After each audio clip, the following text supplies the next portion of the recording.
So here's what I intend to do today. I know you've done a week of debates and have given a lot of whip speeches. So I'm going to give probably 20, 25 minutes of lecture on some of my thoughts about whip speeches, but I don't know that it's so useful to go into a lot of detail. I would rather answer your questions about things that you've experienced in debates. And then, you know, if a question brings up some topic, I can talk about it in more detail or whatever. And then we're going to do some exercises for a good portion of the time. So this isn't going to be a long period of me chatting. Just a few thoughts about whip speeches that I think will be helpful. So, the whip speech. Everyone understands it's the last speech on both sides, the debate, the closing government or closing opposition, the second speech. Okay. What have you been led to believe the purpose of a whip speech is? To summarize the round. To summarize the round, I hear that a lot. Yeah, what else? Like explain why your side, or specifically your team, won the round. Okay, yeah, that's good. What else you got? To give voters. Yeah, to give voters. Okay, explain voters. Just things that are hold weight in the debate that there we go. Kind of convince. There we go. There we go. So, you know, this is the jargon-free zone. So, but I know what you mean by voters. It's just I like to make sure that these words are clear. So, voters. What a voter is a voting issue. It's an issue by which a judge could reasonably decide the debate. Okay, you won on this issue. That means you've gone a long way to winning the debate, right?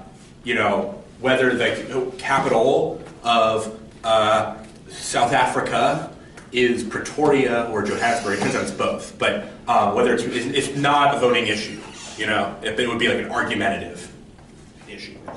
Okay, so yeah, these are more or less right. To summarize the debate, to explain why your side won, to articulate the voting issues, and demonstrate why you're winning on those issues. But those are the purposes, but I don't think that's helpful in trying to figure out what to do. Like, I don't think knowing, okay, these are the purposes of the speech really provides a lot of guidance about what you should do with those 7 minutes. Those seem like pretty mammoth tasks. And so what I'd like to do is talk a little bit about what I think you should be hoping to accomplish in a whip speech. The way I approach every whip speech is I like to think of it as what I would like a judge to be saying about my team in the judging discussion when arguing why I'm winning the debate. So, you know, if Gerald and I have just watched a debate and we disagree about the winning team, and he thinks that the closing government is the winning team, and I think the closing opposition is the winning team, and then we're talking about why. And Gerald will say, well, the closing government made these strong arguments, and they persuaded me of this and this, and whatever. And I'll say, yeah, I heard that, but I think the closing opposition was better in the following ways. And then I'll tell the arguments that they made and explain why I thought they were better. And if you were the closing opposition, you would want that advocacy to be happening in the judging discussion, right? Because you would want to win the debate. And I think the role of the whip speech is to provide that advocacy for a judge. So when a judge goes to the judging discussion to explain why he or she thinks that your team has won the round, they have the key issues to say, right? Does that make sense? I think that's kind of the mindset in which you should be approaching the whip speech. It's not new substantive argumentation. It's a way of explaining to someone why your team won the round. And typically, whip speeches conform to certain conventions. What conventions have you seen whip speeches conform to so far? Yeah. Summarizing clash. Summarizing clash. In what way typically? Presenting arguments from both sides and showing like where they clash. And Sure. So explaining where disagreements take place in debate. What other conventions have you seen? Very rudimentary. Yeah. Yes, like themes. Themes. Yeah. So that'd be like there are a couple themes in the round or something, right? You've seen that probably. What else? Cost-benefit analysis. Cost-benefit. Yeah, absolutely. So one of my favorite debaters to watch, and one of my favorite whip speeches I've ever seen, started by the speaker comes up and he says, my first point of crystallization into a speech is, it was a closing opposition, is going to be, sorry, closing government, my mistake, is going to be why first government loses. My second point of crystallization is going to be why first opposition loses. My third is going to be why my partner is awesome. And that was the WUDC speech. And that's kind of right, in a certain way. Ultimately you're trying to put your team in a position where you explain why you're winning debate. So that's typically done by separating the debate into subparts, right? And then going through each subpart. You might go through the three main points of clash. You might go through the major themes in the round. You might talk about your partner's extension again. So, here's a format for a WUDC speech that I think works a lot of the time.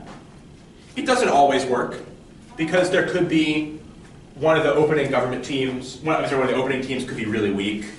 The team across the table from you could be really weak or really strong, which might mean you need to adjust in various ways. But for the most part, I think this kind of works. So you have 3 points. This isn't a marker. I'm going to go over here. You have 3 points of crystallization. The first one is major clash on top half. Right? So typically, you'll be able to identify 1 or 2 major issues that the top half of the debate was about. It's good to briefly check in with those, talk about why your side won, and move on. Right? This is not what's going to win you the debate, but it is part of setting up the scene for you to explain why your arguments in particular won the round. So the best way to kind of win from the whip is to set up the following scene, which is, look, if you had to pick a side, it's my side. Like if you had to pick a whole side, opening, closing, it's my side. If you had to pick between the 2 teams, it's us. Right? I think that's the best way to win, because if you can successfully set up the scene that your side is the winning side, then by default you're the first or second. Right? If you can convince them of that. Right? And so I think, and then all that's left to do is convince them that you're better than one team. Right? And I think this goes a long way to getting there. Talking about the major clash on the top half. Second part, why their extension loses. Right? So if you are the closing government, you will talk about why the closing opposition extension is not good enough to carry the round. Vice versa. And then the third thing, why your extension wins. Right? And I don't really care what you want to call these things in the context of the debate. You might be like, it could be that your extension is about economic consequences, in which case you could be like, my first thing will be about political consequences, my second will be about practical, whatever, and then the third will be economic consequences. That's fine. You don't have to say, like, I'm first going to talk about the major clash in the top half, then I'm going to talk about why the extension loses. But this is what you want to accomplish, I think, with each of the 3 mechanisms, each of the 3 parts of WUDC speech. That make sense? Okay. Within each one of these, what do you want to do? Do you just want to re-articulate arguments you've heard? Do you want to just talk about your arguments exclusively? Like, what do you want to do within each of these 3 sections? What is the purpose? Yeah. Would it be to show why your team interacts with the most clash, and then say why you win that clash? Yeah, so that's part of it, is to kind of shove yourself into the clash. But I'm talking even more basically. It's like people who don't make good WUDC speeches don't do it. The WUDC speech is not good for this reason, because it's lacking this element. Flow-based? What? Flow-based? No. Comparative argument? Comparative, absolutely. Yeah, we need, the whole point of this is to be comparative throughout, and to be directly comparative. Teams which say, the other side is completely wrong, and we are completely right, very rarely win debates. And they very rarely win debates because debates are very rarely structured in such a way where that could possibly be true. Because that would be a horrible motion, right? If it were going to be the case that your side was completely right and the other side was completely wrong, that would be a horrible motion. So it's almost always the case that the other side is going to have some successful argumentation, and you're going to have some successful argumentation.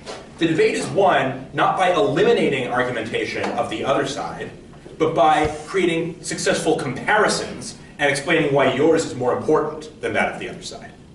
I know I've said this 100 times, but I will say it until, I'm blue in the face and people still won't do it, but we'll try. So when I say compare, that's not a very helpful piece of advice because I don't give you techniques for how to compare. So that's what I'd like to do now. I'd like to sort of go through some techniques. Now, I know I've done this with some of you. How many of you have been part of a discussion where I've talked about the tools of comparison or the mechanisms of comparison? Oh, maybe not as many of you as I thought. Maybe not as many of you as I thought. But, so I think most arguments, when you're saying, they said this, we win, and here's why, can be compared using one of 4 tools or metrics of comparison. Not every single time, there are probably others that come in, whatever, but overwhelming majority, one of these 4 is how you're going to compare arguments to one another. And these are my, metrics of comparison, tools of comparison, I don't care, weighing, criteria, whatever you want to call them. How do you think arguments should be compared to each other? Like, how would you, if I said, look, if we, what was the motion yesterday morning? Okay, cool. The one about the omissions, right? If you don't act to save somebody who's in distress. What if on the government we say, look, if we have this law, more people are going to intervene in dangerous situations and save lives, right? And then on the opposition, they say, yes, but we're also going to end up people being criminally prosecuted who had no reason to know they were doing anything wrong because they thought they were not situated properly, right? With these 2 arguments, how do you think so now, if I'm the judge, I'm thinking, okay, both of those seem true. Why should I vote one way or the other? And my question for you is, what tools do you think you can use to compare the 2 arguments and demonstrate why your argument is winning and theirs is losing? Yeah? You compare on the principle level and see why this affects on a broader level. So for example, I think in the op that you just gave, like individual rights to not be criminally held responsible for things they haven't done wrong outweighs the other people getting help because you're buying individual rights in that case. Okay. What if I say, well, no, I don't think so. I think human life outweighs. And then I think compare the majority of cases. So for example, I think... Okay, so now we're getting into a metric, right? So I think this is good. You're definitely, getting at the right thing. But I think one issue that happens in comparison is people say, well, they said this, we think our thing outweighs. Like, look, I compared. And I'm like, I don't agree that your thing, or I don't know, maybe it outweighs, maybe it doesn't, I don't know. But I see that a lot.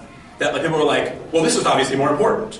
And I'm like, well, maybe, right? So, Joy, I think you're right that this is kind of how it would happen, but I think where you get to the meat of it is when you talk about the majority of cases. So when you talk about majority, what are you talking about?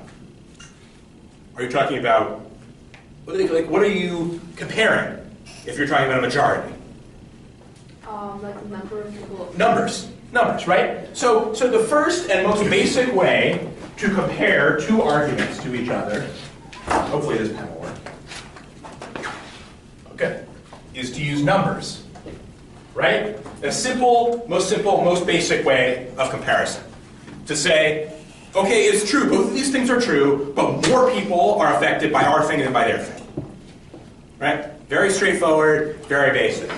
And it turns this our thing outweighs from an assertion to an argument grounded in reasoning, right? By introducing a numerical comparison and defending that numerical comparison, right?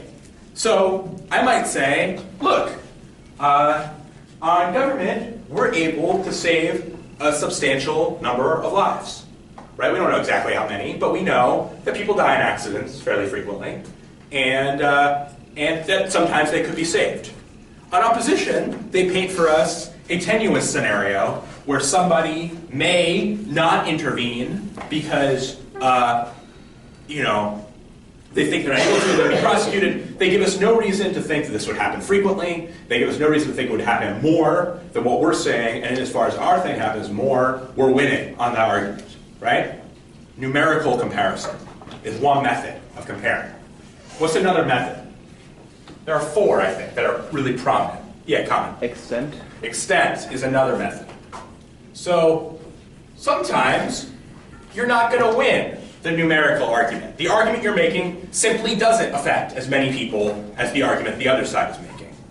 In that instance, you might argue that whatever argument you're making affects those actors it does affect to a much greater extent than the argument of the other side. So I often hear a very effective method of comparison to be something like, look, it's true that a lot of people might be helped a little bit by the government's policy, right? We might help out a lot of people a small amount. But the people that are harmed are going to be very, very seriously harmed. And there's probably other ways we can help a lot of people a little bit, avoiding this very, very serious harm that befalls the few people. So you're not going to win the numerical argument in that case, but you can win the extent argument. And again, it outweighs from an assertion to an argument that's grounded in a reason, that's grounded in a warning. Yeah. Yeah, what's the next one?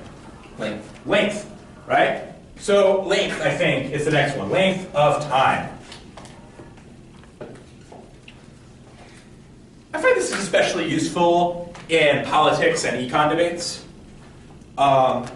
where someone will say, look, we're going to get greater employment. We're going to get a boost to the economy. We're going to have a harm to the economy.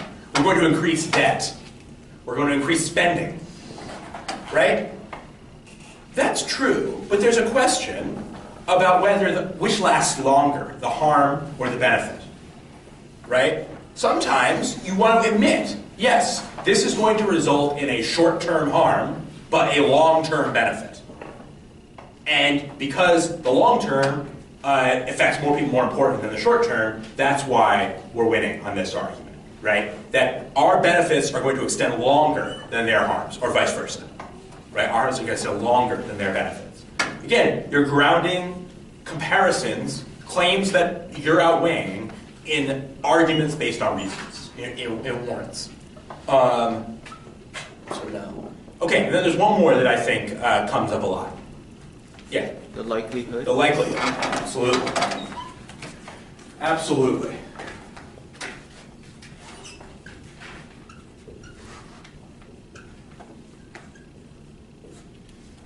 How likely is it that the thing will happen? I think this is a very good way of comparing arguments. People will say, well, we could end up with this outcome. Okay, maybe. But are we likely to? Maybe we're a lot more likely to get what we're saying on the other side. And maybe, that's how we should decide, not based on speculation, but based on what's most likely to be the consequence of the argument. I mean, people are pretty good at painting potential disaster scenarios, right? I mean, that's debaters' favorite thing to do, right? This is going to lead to war and poverty and chaos, right? And I think one of the best ways to minimize those arguments and maximize yours in comparison is to demonstrate why those outcomes are unlikely and why your outcomes are substantially more likely. So, I mean, this is not a particularly complicated thing, but it is a thing that requires practice to apply to particular argumentative situations, right? It's not something that comes totally natural. those are all the things that I have prepared to say about whip speeches. I think that this is a framework that's helpful in crafting 70% of whip speeches, maybe. Doesn't always work. And these are good metrics of comparison for comparing arguments to one another. And explain why your arguments win over their arguments. I think if you integrate those things into your speeches will improve substantially. But what I'd like to do now, I know you're kind of weak of whip speeches and have seen things happen, have had questions, and I'd like to answer questions that you might have about whip speeches now. Yeah? So for example, the opening team is really strong, and then our extension sucks. Okay. So what ends up happening is we bring up perhaps one or two very small arguments into a round, and so as whip, is it more strategic for you to say to do more rebuttal and more adding of new arguments into the round, or is it more strategic to blow up your partner's argument and say why this outweighs them by good ways? It's a good question. So, does everyone understand the question? Essentially, it's you're in whip speech and you think your team is losing to opening. Right. What do you do? Well, a few things to keep in mind. And after they make a pretty strong distinction between rebuttal and positive argumentation, that distinction does not exist or should not exist. Rebuttal is just as much contribution to a round as new argumentation is. Right? Like, I kind of like to think of a round almost as like, this is really oversimplified, but like, come on.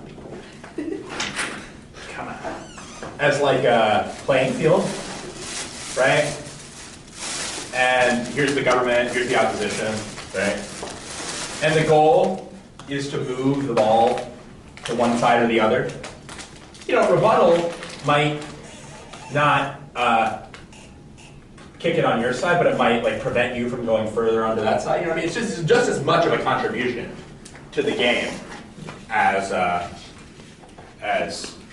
positive argumentation. So, how does that relate to this question? Yes, you want to do really solid rebuttal on the whip. I mean, that is the way you're going to differentiate yourself from the opposing team. Is because it's likely, now it's not always the case, but it's likely that most teams in a debate like are doing stronger in one area or the other. You know, maybe their new constructive is really strong, maybe their responses are really strong, and what you want to do is kind of fill in what they're missing. Right? So it could be the case that, okay, yeah, you're right, that what they flagged as their positive material, the opening government or opening opposition was really good, but they left some other side arguments still standing. Hammer on that. And then in comparison, be like, what we did is beat those arguments, you know? Oh, so pick out what like the strong opening hasn't done. Exactly. Exactly. I think that's the best approach. Now, a lot of these like disaster scenarios are disaster scenarios for a reason, right? Because sometimes there's not all that much you can do. But I think that's the best way to look at it. Yeah, that's a great question. It's a great question. Thanks, great. Other questions? Yeah. How would you compare something that's just morally better than your opposition? Why is it morally better? Well, like, so maybe it's just the stance in which like, the actor should take because of some moral framework in which they operate under. Okay. Like, if we have more of a moral debate of like the two opposing moral viewpoints. Right. No, this is a great question. When it comes to a clash of moral principles, and I'm going to kind of argue with you for a little bit and see what happens. So, why is one thing more moral than the other? Why should we prefer one moral framework to another? Because it leads to better outcomes, or depending on what. Okay, so give me an example. And if you have one in mind, if you don't, it's okay. I don't really have one in mind, but like a consequential receipt ontology kind of. Like, Yeah, sure. How about a very classic freedom versus equality type debate? Right. This house would ban medical practitioners who allege to cure homosexuality. Right. On the one hand, you want to preserve people's right to pursue procedures they think are going to make their lives better even if they're wrong. On the other hand, you're worried about societal consequences of the existence of these procedures, and in fact, consequences upon the individual victims, right? Okay. Two competing moral stances. One which says, look, someone could make the legitimate choice that their family and their community values are more important than their sexual identity, and could want to have that choice be. Other hand, we're worried about society, we're worried about them. Okay, how are we comparing? We buy. But I mean, you're smart, you can think. Like just kind of showing each side and saying why in this case scenario ours would be better, or. Well, what about these? You don't think you can use these? Well, I just thought if it's more principled, you're not gonna really talk about the length, I guess, or. Why not? I just don't think that. Well, why can't I say the following? I could say, look, we think that, let's say we're opposite, we're on government. We think maybe it's true that there are certain people or certain communities who want people to pursue these therapies, and it might harm them for a period of time because they don't pursue these therapies. But we think in the long run, acceptance tends to develop through exposure, and we think ultimately that harm is outweighed by a longer term benefit of of greater community acceptance in a community, right? I mean, that's one way you could do it. I think you could talk about the extent to which people are harmed. I think you can say that the societal quote-unquote message sent by the existence of these therapies is pretty diffuse. Like how does it really change people's opinion? Who really knows? But for someone who really, really wants it, it could harm them a lot to not be able to access it, right? Like there's lots of ways that you can use these. Now, I don't want to imply that everything always boils down to some kind of utilitarian back and forth. But I do think that this format of debate privileges the ability to compare along utilitarian lines, even if you confess that it's not a complete comparison, I think. So I think that's a way of thinking about it. As much utility or disutility as you can extract from moral principles and then compare those to one another is my approach. It's a great question.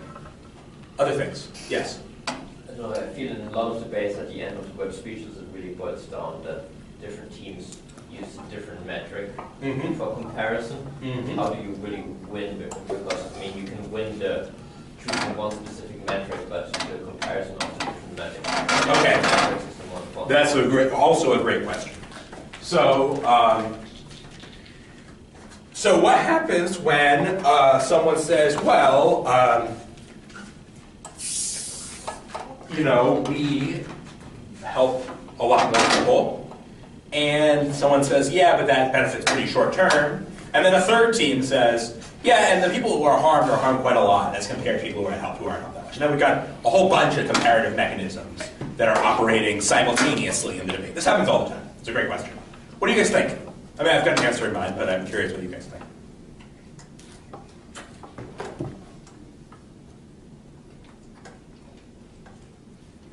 You're talking about whether your metric's better. Yeah, absolutely. I mean, no, I know it sounds a little bit, like a goofy answer, but it's not, I don't think. I think you defend your metric as compared to others. So for instance, suppose that what you've got in your pocket is the extent thing. Like ultimately you're not affecting that many people, but people who are affected a lot. We find these in minority rights motions all the time, particularly very small minorities.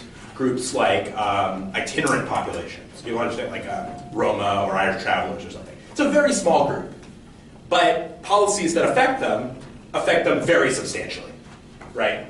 Or maybe transgender athletes. I believe transgender athletes was very small population, but would affect them substantially.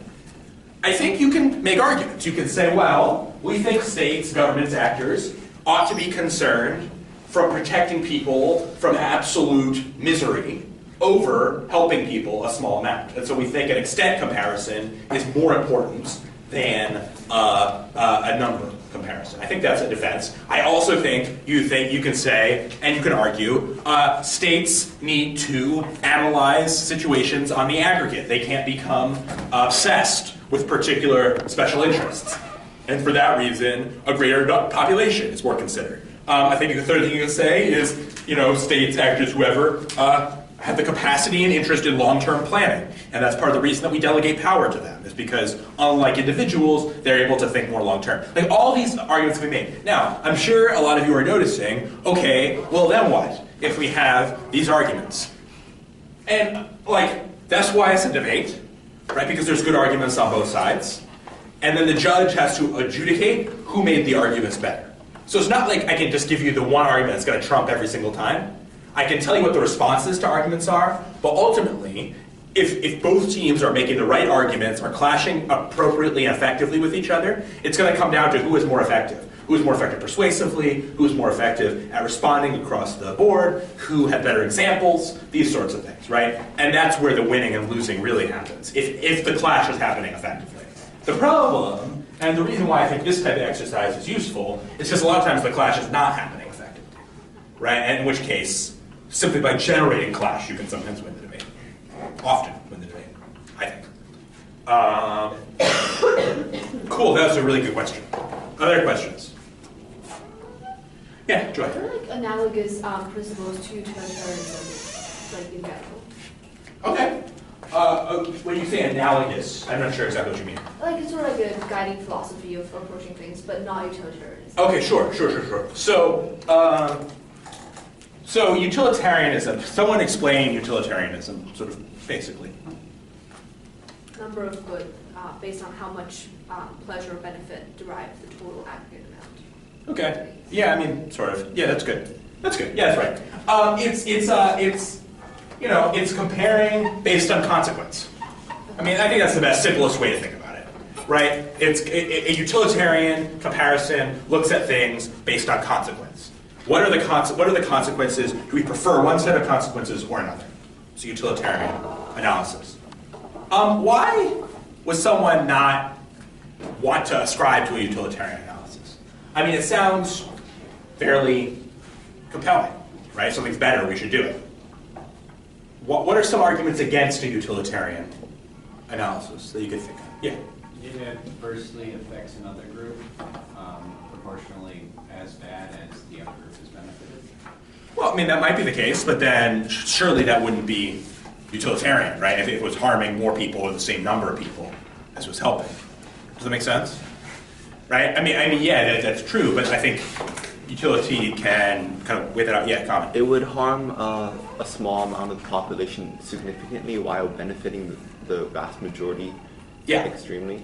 Yes, so there's some response. You guys will talk about this is fun to talk about. There are some responses to utilitarianism that I think are interesting, that might be worth thinking about, and might help you think about how to debate on these issues. One is called the utility monster. Have you heard of this objection?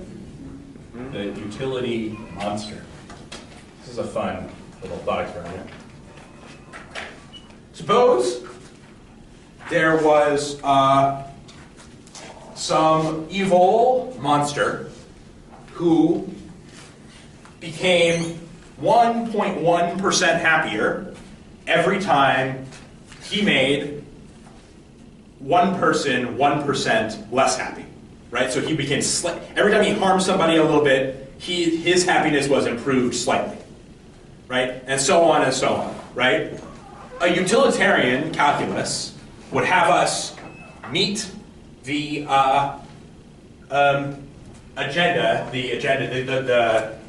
desires of the utility monster, because aggregate utility would be increased by having the utility monster get what it wants. But that doesn't intuitively seem right. What debate in society reminds you of the utility monster? Corporate debates? Yeah. Executive compensation, right? Debates about unfettered investment by wealthy corporations or individuals. A lot of times these are utility monster debates at their core.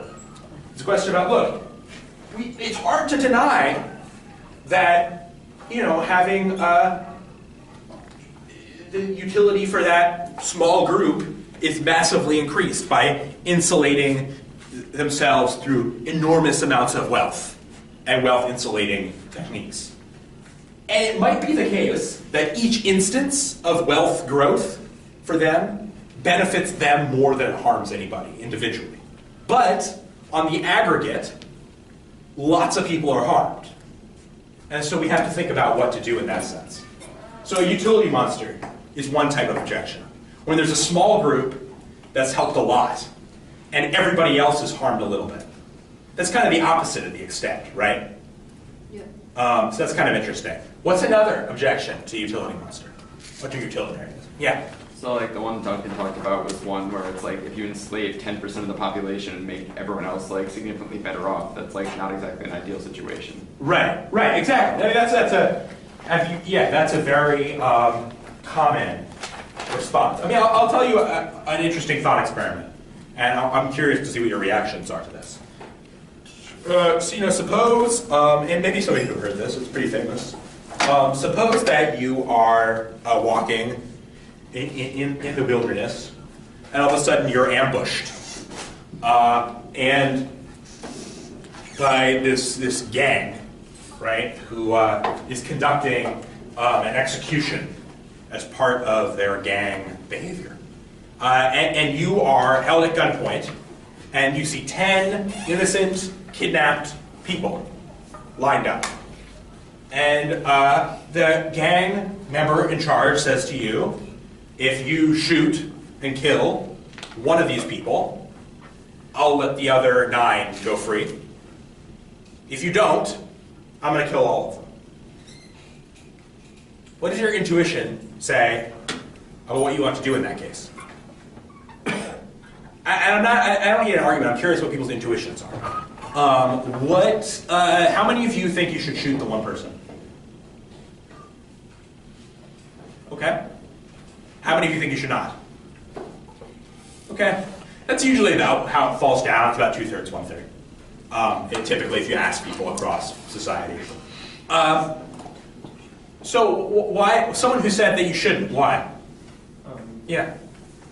Just because, I don't know, it's kind of like that hypothetical about the 3 teenagers playing on the train and the one construction worker. And This is a trolley problem, yeah. yeah, so okay. it's more like you should not intervene and cause an action to happen if that's bad. I don't know. Do you believe that, or have you just heard that argument? I mean, I don't know. I mean, a lot of people believe that. I believe it, but you don't sound convinced to me. I think that morally it feels wrong because of like just playing the numbers rule. Yeah. But at the same time, I think that I personally would not, 1, be able to kill someone, and 2, feel right killing someone. I would just kind of let the natural course of events take Right. over. Okay. Sure. Yeah. What do you got? So for me, this argument is also the argument justifies torture, for instance, where you say, okay, it's justified to torture that one person, find harm and things like this, and I think it's very important in society, so absolute limits. Okay. So one approach is to kind of take what I think is sort of a utilitarian escape route, which is what's your name? Yeah. Jakob. What Jakob is saying is sort of like, well, okay, it could be the case, yeah, that we save 9 lives here, but in the long run, if we have a world in which we're willing to sacrifice people to save others, that creates a worse world overall. And so we don't want to do that. But, and that's a good argument. I mean, it's an argument that's well made in literature. But I also think that some people, maybe I'm wrong, have a craving for an argument that doesn't rely on consequences, that just makes the assertion that things are wrong because of something inherent to that behavior, even if the consequences, as we could draw them on paper, seem desirable. Does anyone have that intuition? Yes. Yeah, anybody have that intuition too? Yeah. Yeah, so like, I think this example is harder than the polycart problem because here the death is guaranteed versus in polycart, if you don't push that guy off the train track, the 3 people will be saved, and like oh yeah, that guy wouldn't die in the first place. So like that's a difference. But Right, like, that everyone's going to die versus one person. Yeah, Right. but that is a difference. Right, but like I feel like it's still inherently morally wrong to kill because in the scenario that you don't kill, it's someone else who's killing. But like in the scene that Right. you do kill, you're the one killing. So like I think that distinction makes me not wrong to kill. Right. So that's true. So yeah, I just think these are interesting about it. They relate to a lot of debates where we're like, okay, we're going to make some people worse off in order to help others or whatever. One thing that I think it's very useful to think about, though, a specific way of breaking this down, which I think is fun and helpful, is called this dilemma between act versus rule utilitarianism. Have you guys heard this distinction before?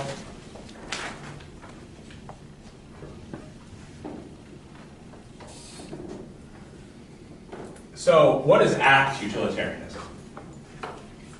What would an act utilitarian do in this wilderness gang situation? Shoot the one person. Why? Because why is that what an act utilitarian would do? It just creates more unbalanced utility. Right. So an act utilitarian makes whatever choice in each individual circumstance will produce more utility in that individual circumstance. Right? And so 9 people alive versus 0 people alive, better to have 9 people alive, act utilitarian shoots the one person. A rule utilitarian is someone who rather than evaluating each act makes rules for conduct which on the whole lead to more utility, even if sometimes particular applications of those rules lead to less utility. So, for example, someone may make a rule for themselves that it's wrong to kill, understanding that there are some times where killing might actually produce more utility, but having that rule constant makes the world a better place in the aggregate. Does that make sense? And so I think, as far as debate goes, this is as far as the utilitarian debate goes in most debates, in most British parliamentary debates. In a philosophy classroom, it goes a lot deeper, obviously, but we're not doing that necessarily. And I actually think in public discourse, this is as far as the utilitarian debate goes. Like, I don't know, accepting religious argumentation, I don't know that there's much acceptance in political discourse for pure deontological positions, that things are just wrong because they're wrong and we can't tell you any reason why. Right? I mean, there's a lot of very interesting philosophical literature about why that might be true and why that might be a good way of looking at the world, and I'd be happy to direct you to some of that if you wanted. But for the most part, I think this is where public discourse about utility breaks down. It's, do we do what makes people happiest all the time, or do we think about what rules, what principles for living make people happiest on the whole, even if sometimes following those will make people less happy? Cool. So that got us a little bit off track, but I thought it was an interesting discussion. Any other questions you guys have? Speak now. Yes. So let's say like you're pretty sure, like, okay, so say you're like closing Gov or something, and say like you're pretty sure that opening Gov is like the best team in the room or something like that. Okay. Should you try and just like focus most of, and like say, I mean, you're pretty sure that you won't be able to beat them, but you think you can possibly beat the other 2 teams. Right. Should you just focus on like the closing like much more heavily? Okay, so this is a very interesting strategic scenario where you have adjudicated that you're probably not going to beat one team. And the question is, do you want to do what we sometimes call tucking, which is kind of riding the coattails of the team that's winning in hopes that you're going to come second? Or do you want to create a differentiated position for yourself in hopes that that will be the second strongest position in the round? Does that make sense? Mm-hmm. Like, it's kind of like, do you want to be the vice president or do you want a cabinet position? Do you know what I'm saying? Like, do you want to stay in the race long enough that you're going to get? That was a stupid analogy. Okay, so it depends. Like, it depends. What you have to look at is there enough that I can develop on in what the opening team said that I'm not at risk of the judge declaring that I had no new material. Because that's the biggest risk when you're behind a really good team, is the judge saying no extension, no new contribution, fourth. Right? I see that happen all the time. You just say the same stuff as the opening team, like, what did you contribute? Done. Right? So this is this is where you make the decision. One is, I'm going to do something totally new, beat the other two teams, and accept my second. The other is, I'm going to just try to build off the really good arguments we've heard so far that are still missing stuff, still have significant gaps, and try to fill those in. And I think that's the choice that has to be made. It's a good question. Anything else? We're here, we're doing it. We may as well get questions out of the way. It's the last day of anatomy, so just want to check the time. Yes, what do you got? So, I'm not I feel like I don't know a ton about whip speaking. It's just I've been kind of uncomfortable. So, how would you, in prep time, what would you do as a whip speaker? Oh, that's a great question. What does the whip speaker do in prep time? Because I've just been doing almost nothing, just helping come up with random things that possibly could come up in the round. Right. So that's kind of right. That's what you should do. It's hard. So closing half prep time is a really interesting discussion. What should happen in closing half prep time? Because opening half prep time is pretty straightforward. You prepare arguments that you're going to make immediately. What do you do in closing half prep time? Well, I have some ideas, but I'd be interested to know what strategies you guys have found to be effective, if any. Okay? I oftentimes just look across and just do every argument I can think of for both sides, and then as they make them, I cross them out so we know what we can and can't make. Yeah, I think that's a really good thing to do. So what I used to do in closing half, I was an extension speaker, but my partner and I would talk about what we thought the voting issues, the major issues in the round were going to be. So that's the first thing we would try to do. Rather, I think a lot of people get instruction, try to think of the arguments that the opening team is going to make. You have no idea what arguments the opening team is going to make. You just have no idea what they're going to do. It's not helpful. It's not a helpful exercise, I don't think. I think a much better thing to do is think, okay, who are the major stakeholders in the debate? What are the major principles? What are the likely practical arguments going to be? What are going to be the voting issues? Try to get those sorted. Then, what I always like to do in prep time, I think this is the best way to spend your closing half prep time, is on these guys. Talking about, once you get the voting issues, okay, how do we win on these voting issues? Which comparator is going to be good for this principled issue? Which comparator, or which set of comparators is going to be good for this voting issue? Right? I think that's the best way to spend closing half prep time, is to prepare to compare arguments. Right? And I think that's the thing that nobody does in prep time. They come up with ideas about what to say. They don't come up with ideas about how to explain why that thing wins. And I think actually that's a much better use of your prep time in many ways. Because it's something that's really helpful to have collaboration on. Right? So that's kind of where I would suggest you spend the majority of closing half prep time. What are the voting issues, and how do we demonstrate that they win? And then I think, what's your name? Brad. The thing that Brad suggested is right, that you want to then have a list of what these voting issues are, and kind of as they're eliminated from the round, mark that down so that you know what a good extension can be. How about extensions? Do you feel like you've gotten enough instruction on extensions? You feel happy about extensions? Good. Okay. Good start. Any other questions? Okay, cool. I'm going to turn off the camera then. And we will do some